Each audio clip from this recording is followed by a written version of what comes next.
Welcome to the Deep Dive.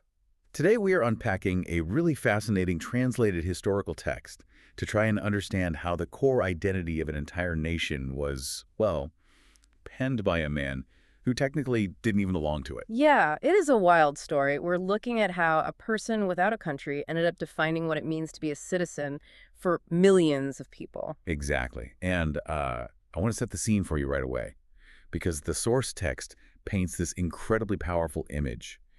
Every single morning, 500,000 school children in Singapore stop what they're doing, they place their right fists over their hearts, and they recite exactly 38 words. Right, it's a pledge to be one united people, regardless of race, language, or religion. But the twist here, and this is the mind-bending reality from the sources, the man who wrote those words, S. Rajaratnam, he wasn't born in Singapore. In fact, when he was born, Singapore wasn't even an independent country. No, it wasn't. He had to help literally build the country first from the ground up and only then write the words to tell its children who they actually were. I mean, it's like asking someone who has never even seen a house to suddenly sit down and draw the blueprints for a skyscraper.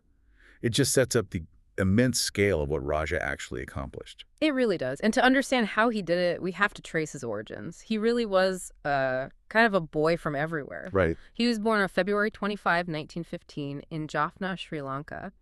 But the text notes that this was basically just because of superstition. Oh, right. His family had lost an older child, didn't they? Yeah, his older brother had died, and the family firmly believed that giving birth on ancestral soil would somehow keep this new baby safe. So he was born there, but just 6 months later, he was packed up and moved to Seremban, Malaya. So he isn't raised in Sri Lanka, and he isn't raised in Singapore either. Exactly. He grows up on a European-owned rubber estate in Seremban, where his father was a supervisor. So imagine his childhood. He's surrounded by rubber trees, his own Tamil relatives, Malay neighbors, and Chinese tin miners. Just a complete crucible of diversity from day one. Very much so. And his education just took him one step further away from home each time. He goes to St. Paul's in Seremban, then the Victoria Institution in Kuala Lumpur, and then Raffles Institution in Singapore. Which really establishes why he never had this, narrow, highly localized identity. It sets the stage for his entire global worldview. It does, yeah. He was constantly crossing cultural lines. Wait, though, I have to jump in here and push back a little on the narrative. Because the sources say his father was a highly successful estate supervisor. He was basically paving a very comfortable path for Raja to become a wealthy lawyer. He was, yeah. So why did Raja abandon that perfectly mapped out, comfortable life? I mean, just to go read books and get involved in politics. Well, his uncles had a huge influence on him. They fed him books from a young age. But the real turning point is when his father sends him to London in 1937 to study law at King's College. Ah, right, the London years. Yeah, he gets there and he just completely falls into politics instead of law. He joins the Left Book Club. He starts moving in these Fabian circles, reading Marx. He becomes what he called a civilized anti-imperialist. A civilized anti-imperialist. I love that phrasing. Right, but then World War II breaks out. And this changes everything for him. Completely. The Japanese occupy Malaya, which means his father can no longer send him any money. The funds just stop. So he's stranded in London? Utterly stranded. He has no degree because he didn't finish his law studies. He has no income, and he has absolutely no way to get his ship back home. He is stuck in the middle of a war zone. It's like he's this geopolitical castaway. He has no money. His homeland is occupied. He's dodging literal bombs during the Blitz. And yet, and this is my favorite detail, he ends up working for the guy who will write 1984. Yes. George Orwell. Because Raja was forced to write just to survive, he starts submitting pieces to the Daily Express and the Spectator, and his writing is so sharp that it catches Orwell's eye. Orwell hires him to write scripts for the BBC Eastern Service's Indian section. So journalism literally saves him. And it's also during this time that he meets Piroska Fair. This is such an incredible love story. She was a Hungarian refugee, right? Yeah, fleeing Nazism. Her family, the Saki clan, was actually aristocratic, but they lost all their wealth after World War I. So she and Raja are both these brilliant, displaced people with no money, stranded by global conflicts. They got married in 1943. Right in the middle of the war. In a very simple registry office ceremony, yeah. And they did it despite Raja's family strongly disapproving of their mixed heritage. They end up having this beautiful 46-year marriage. They never had children, but they were entirely devoted to each other. Which just proves the point again. His identity, his whole life, was forged by these global currents and shared values, not by strict borders or bloodlines. Exactly. And he brings that exact mindset back with him when he finally returns to Malaya in 1947. Right, the war is over. Right. And he straight up defies his father's wishes to finish that law degree. He says, "No, I'm a journalist now." He eventually lands a job at the Straits Times, writing a column with just the perfect title, I write as I please. I Write as I Please.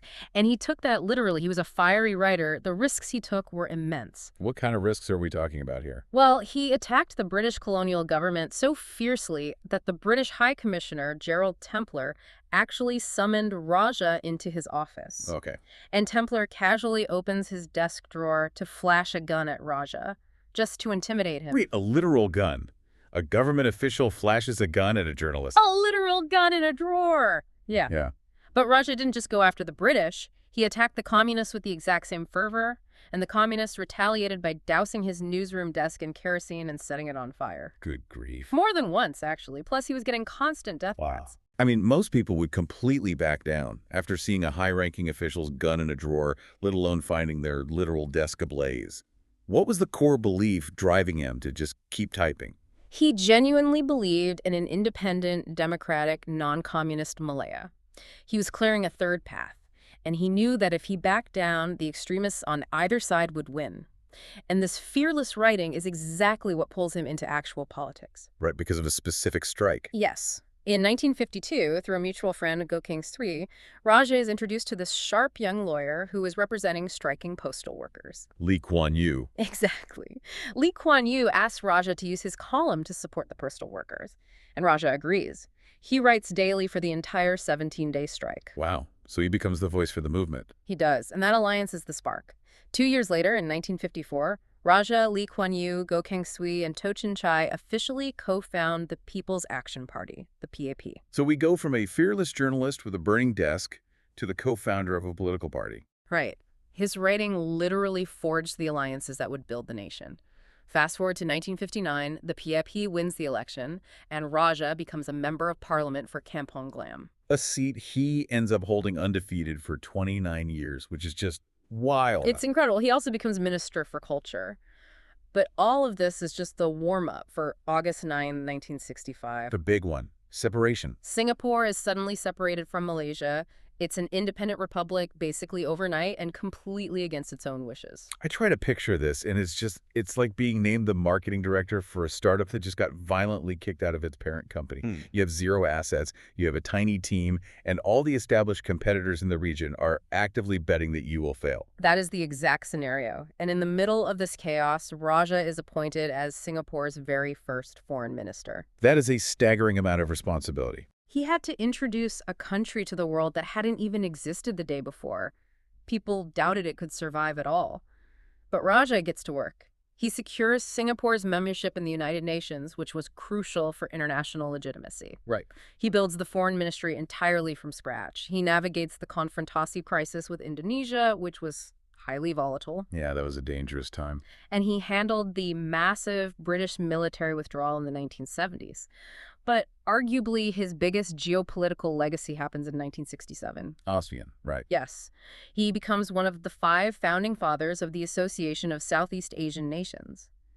Today, ASEAN encompasses 10 countries and about 680 million people. It's just amazing. He had fought so hard for Malaya, and then suddenly he's handed this fragmented, vulnerable island.